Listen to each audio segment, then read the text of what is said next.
사랑합니다. 2달 전에 저는 마태복음 강해 101번째 강해를 했습니다. 하나님 아버지의 뜻을 이루기 위하여라는 제목이었습니다. 그날 밤 그곳 겟세마네에서 예수님께서는 하나님 아버지의 뜻을 이루기 위해 집중하고 집중해서 기도하신 내용을 우리는 잘 알고 있습니다. 그리고 그렇게 하나님의 뜻을 이루기 위해 집중하셨던 예수님께서 제자들을 배려해 주셨습니다. 너희가 찾는 사람은 나니까 이 사람들은 가게 해주라. 예수님의 뜨거운 배려 가운데 제자들은 예수님을 버리고 도망했다라고 기록되어 있습니다. 그날 밤 그곳 겟세마네에서 눈물의 기도를 피눈물 흘리며 올리셨던 우리 주님께서는 지금 하나님 아버지의 보좌 우편에 앉으셔서 우리를 위해 간절히 기도하고 계심을 믿습니다. 이 일을 이루기 위해 주님께서 겟세마네 언덕에 기도하고 계실 때 예수님을 잡아가려는 사람들, 성전 경비대가 왔습니다. 예수를 잡아서 그를 죽이려고 대제사장 가야바에게로 끌고 갔더니 서기관과 장로들이 거기 모여 있었다. 이미 그들의 마음 속에는 예수님을 죽일 계획이 다 서 있었습니다. 예수님에 대한 구체적인 재판도 없이, 합법적인 재판도 없이 그들은 예수를 죽일 계획을 가지고 모든 일들을 꾸몄어요. 사실 이 계획은 오래전부터 있었던 일입니다. 예수님이 이미 죽었던 나사로의 집에 가셔서 나사로를 살려낸 때, 나사로가 살아났다는 소식을 들은 대제사장들과 공회원들이 모여서 이런 행동을 합니다. 이에 대제사장들과 바리새인들이 공회를 모으고 사내들인 공의회이죠. 만일 그를 이대로 두면, 예수를 이대로 두면 모든 사람이 그를 믿게 될 거고 이걸 시비를 걸어서 로마인들이 와서 우리 땅과 민족을 빼앗을지 모른다. 선동을 하는 겁니다. 그 와중에 대제사장 가야바가 이런 말을 하죠. 한 사람이 백성을 위하여 죽어서 이 예수 한 사람 죽여서 온 민족이 망하지 않게 되는 것이 너희에게 유익한 줄을 생각하지 아니하는도다. 대제사장마저도 선동을 하기 시작합니다. 대제사장은 아마도 언젠가 나사로가 주님 앞에 올려드리는 제물을 가지고 제사 드린 일이 있을 겁니다. 나사로는 대제사장의 입장에서 보면 자신의 백성 아닙니까? 자신의 백성이 죽었는데 예수님이 살려주셨으면 오히려 예수님 앞에 감사해야 할 일을, 자신의 백성을 살려내신 그 예수님을 죽이기로 그날 마음먹었다는 거예요. 그리고는 대제사장들과 온 공회가 예수를 죽이려고 그를 칠 거짓 증거를 찾았다라고 마태는 기록합니다. 온 공회라는 표현이 있는데 이 표현을 통해 우리가 알 수 있는 일들이 있습니다. 이들이 지금 회의하고 있는 건 그 자체가 규정 위반, 불법입니다. 왜냐하면 공회법에 보면 죄인에 대한 심문은 낮과 해지기 전까지만 가능합니다. 아침에 해 떠서부터 해지기 전까지만 죄인 심문이 가능해요. 지금은 한밤입니다. 그들은 법을 어기고 예수님을 죽일 재판을 열었습니다. 두 번째 이들이 불법을 한 것은 이들은 거짓 증거를 가지고 말하고 있는 겁니다. 그들이 끔찍하게 여기는 율법, 그 율법의 상징이 되는 10계명, 10계명 중에 9번째 계명, 내 이웃에 대하여 거짓 증거 하지 말지니라. 그들은 거짓 증인을 세워서라도 예수님을 죽이려고 하는 불법적인 사람들이 입술로는 하나님을 위해, 자신의 나라를 위해 라고 말하면서 백성들을 선동합니다. 그들의 목표는 하나님도 아니고 나라도 아니에요. 자신들의 권세, 그것일 뿐입니다. 마가복음 14장에 보면 이들의 거짓을 명명백백하게 드러내는데요. 대제사장들이 2명의 증인을 세우는데 둘 다 거짓 증인이에요. 그런데 신기한 건 이 두 거짓 증인의 말이 서로 일치하지 않았다. 거짓 증인을 세웠으면 일치라도 시키지. 거짓 증인을 세웠는데 그 두 사람의 말이 일치하지 않아서 거짓임이 다 드러났다. 이들은 지금 혈안이 되어 있어요. 입술의 명분은 온 나라를 위하는 것처럼 말하지만 사실은 자신의 한 줌 같은 그 권세를 더 지키려고 이렇게 불법을 하나님의 이름으로 행하는 자들이죠. 그 앞에 예수님이 지금 끌려와서 서 계십니다. 그렇게 불법적으로 예수님을 체포하고 죽이려는 사람들의 말을 듣고 그 거짓 증인들이 와서 거짓 증언을 늘어놓는 것을 듣고 예수님은 무엇을 생각하셨을까요? 그 하나님의 아들은 그 자리에서 마음이 어떠셨을까요? 그래서 아무 말도 하지 않으세요.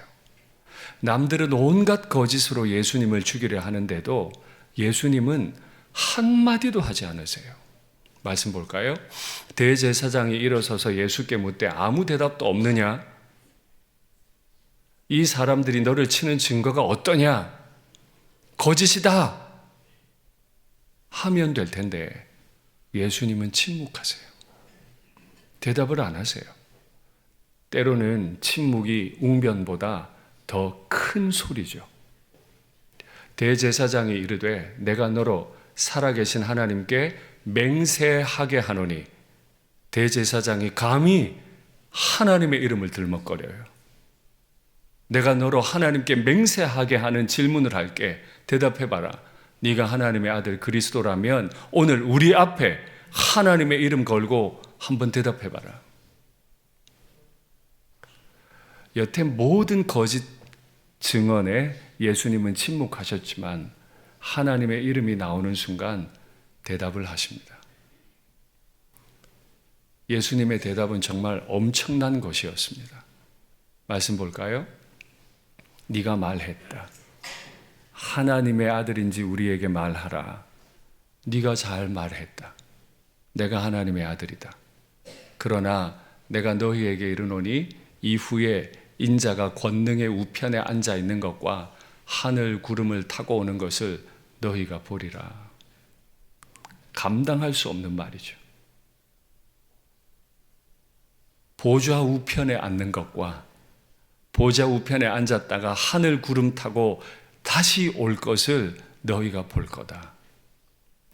시편 110편 1편 1절에 보면 예수님을 이런 분으로 묘사했을 뿐 아니라 다니엘은 더 상세하게 예수님이 이 말을 한 배경을 설명을 해줍니다. 내가 또 밤에 환상을 보았는데 인자 같은 이가 하늘 구름을 타고 와서 옛적부터 항상 계신 이에게 시작이 없는 분, 영원하신 분께 나아가서 그 앞으로 인도되매 인자 같은 이에게 영원토록 계신 아버지께서 권세와 영광과 나라와 모든 걸 넘겨줘요. 넘겨줬더니 그 모든 백성과 나라들과 다른 언어를 말하는 모든 자들이 인자 같으니 하나님의 아들 우리 주 예수님을 섬기도록 만드셨어요. 그 권세는 소멸되지 않는 영원한 권세요. 그의 나라는 멸망하지 아니할 것이니라. 세상 나라는 그 권세가 소멸되기도 하죠. 한 나라가 사라지는 일도 있습니다. 우리나라도 큰 어려움 가운데 있어서 우리는 이틀 전 금요일에 눈물로 기도를 했습니다. 이 나라 살려달라고. 그러나 우리가 주님으로 고백하고 있는 이 예수님은 모든 분들로부터 영원한 예배를 받으시는 분. 그가 가지신 권세는 끊임이 없는, 그러니까 지키려고 애쓸 필요도 없는 영원한 권세. 그의 나라는 결코 멸망할 일이 없는 영원한 나라.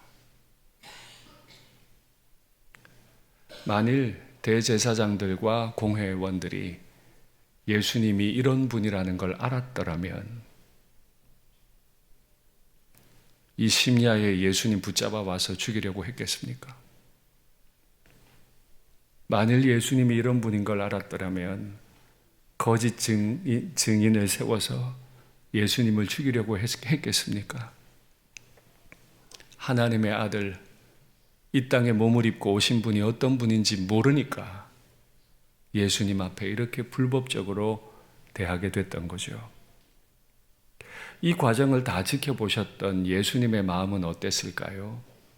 예수님은 지금 무엇을 생각하고 계시기에 내내 침묵하고 계신 걸까요? 말씀 보죠. 내가 불을 땅에 던지러 왔노니, 성령을 부으신다는 말입니다. 그리고 심판하시겠다는 말입니다. 불법적인 나라는 다 끌어내버리고 하나님의 나라를 이루겠다는 거예요. 이 불이 이미 붙었으면 내가 무엇을 원하리요? 예수님의 소원은 이거예요. 이 땅에 성령을 부으시고 하나님의 나라를 이루시는 것. 근데 이게 그냥 되는 게 아니에요. 예수님이 세례를 받으셔야 해요. 예수님이 세례를 받으셔야 이 일이 이루어지는데 예수님이 받으실 세례가 무엇일까요? 그것이 이루어지기까지 나의 답답함이 어떠하겠느냐? 무슨 세례길래 예수님이 지금 이렇게 마음이 답답하실까요? 세례는 그 본래적 의미가 죽는다는 뜻입니다. 나는 죽고 예수님의 부활로 내가 삽니다. 이걸 고백하는 거예요. 예수님이 이 원대한 꿈이 있지만 지금 마음이 아주 답답하신 이유는 이제 곧 십자가에 못 박혀서 죽으시는 세례를 받으셔야 하기 때문이죠. 영원토록 삼위 하나님은 연합해 계셨어요. 그런데 아들이 죄인 대신 죽기 위해 이 땅에 태어나셨어요. 죽기 위해 이 땅에 태어나셨어요. 그냥 죽는 게 아니고 모든 인류의 죄를 지시고 죄인이 되어서 하나님 아버지로부터 버림을 받으시는 거예요. 영원히 하나였던 분이 버림을 당하는 거예요. 이 세례가 영원하신 아들께는 너무너무 답답하고 두려운 일이었죠. 그래서 예수님께서 지금 이 말씀을 하시는 겁니다. 보십시오. 모든 백성들로부터 예배 받으실 분, 영원한 권세를 가지신 분, 결코 멸망하지 않을 나라의 왕이신 분, 그분께서 이 가치없는 죄인을 위해 죽으시려고 이 땅에 오셨고 이제 해 뜨면 예수님은 죽으십니다. 그러니 그 마음이 얼마나 답답하시겠어요. 그의 겸손함 앞에 우리는 어떻게 행동하는 것이 합당하겠습니까? 모든 백성들로부터 경배받으시고 영원한 권세와 나라를 가지신 분을 내가 어떻게 대하면 그분을 바르게 대했다고 말을 듣겠습니까? 그런데 우리가 어떻게 대해야 할지를 반대로 가르쳐주는 한 사람 이야기가 기록이 되어 있는데 확인하시죠. 베드로죠.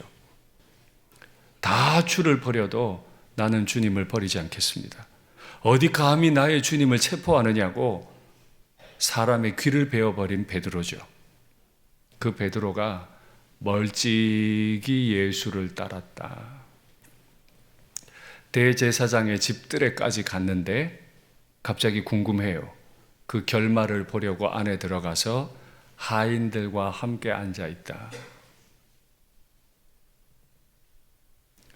여러분께 여쭐게요. 멀찍이 따른 건 따른 겁니까? 안 따른 겁니까? 멀찍이 예수님을 따른 건 예수님을 따른 겁니까? 안 따른 겁니까?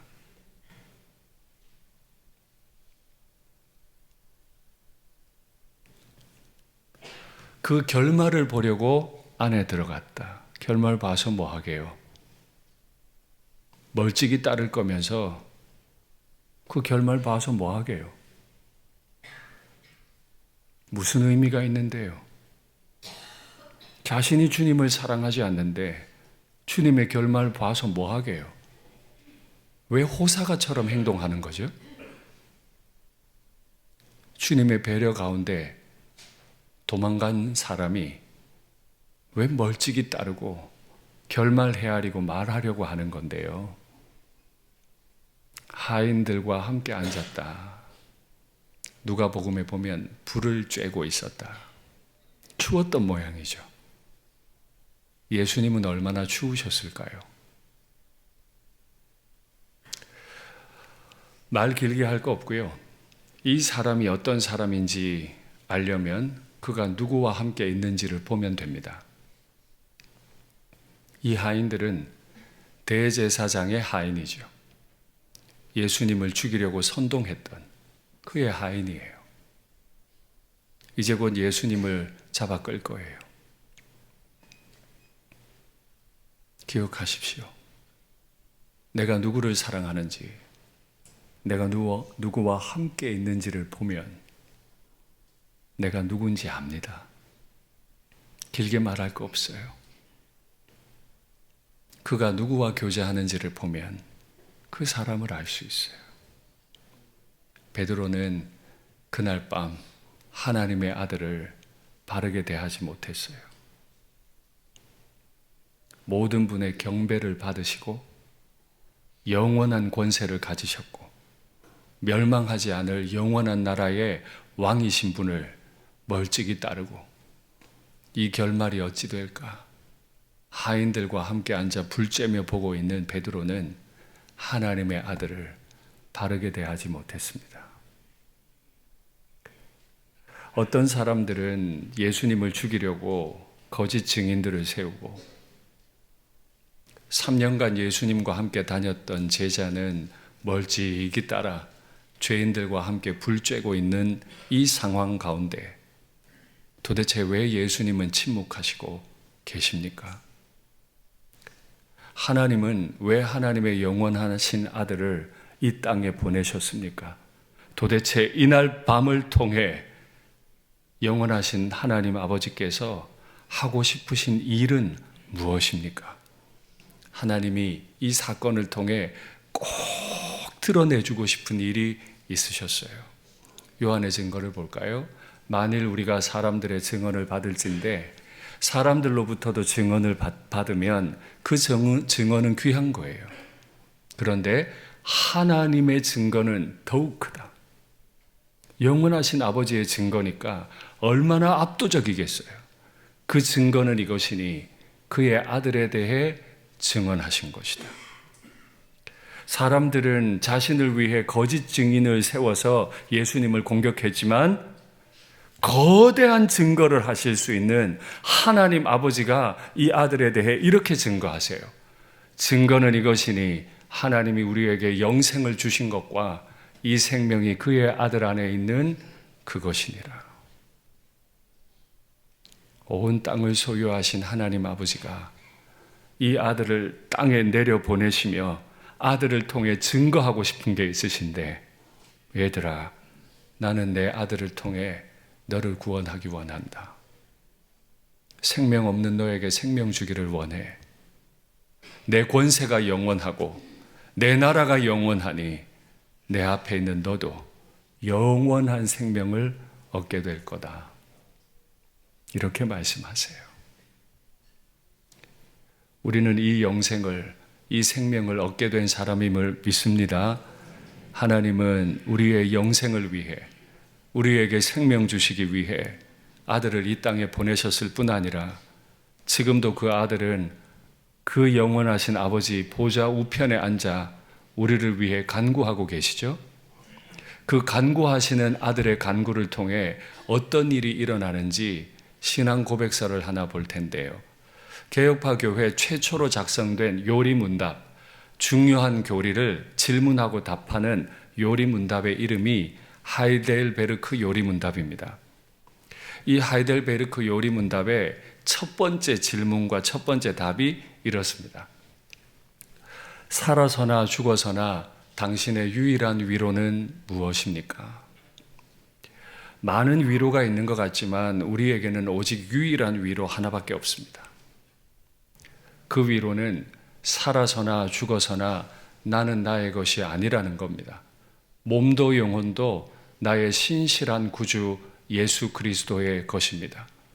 내가 죄 가운데 있을 때나 내가 멀찍이 떨어져서 예수를 따를 때나 그 결말이 어찌 되는가 허망한 구경꾼처럼 행동하고 있을 때나 내가 주를 위해 좀 열심을 낼 때나 그 어느 때나 예수님은 신실하신 나의 구주라는 이 사실입니다. 또한 하늘에 계신 나의 아버지의 뜻이 아니라면 머리털 하나도 땅에 떨어지지 않도록 모든 백성으로부터 예배를 받으시고 영원한 권세와 멸망하지 않을 나라를 소유하신 분이 내 머리털 하나를 붙잡고 계신대요. 윤상덕이 머리털 땅에 떨어지지 마라.